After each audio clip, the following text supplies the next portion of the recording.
Naje biturike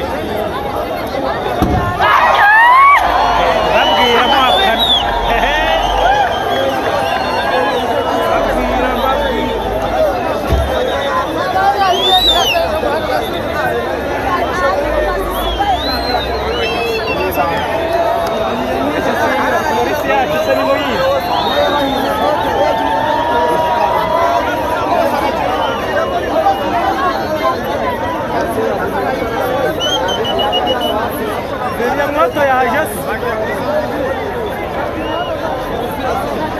mujyanye mu hotera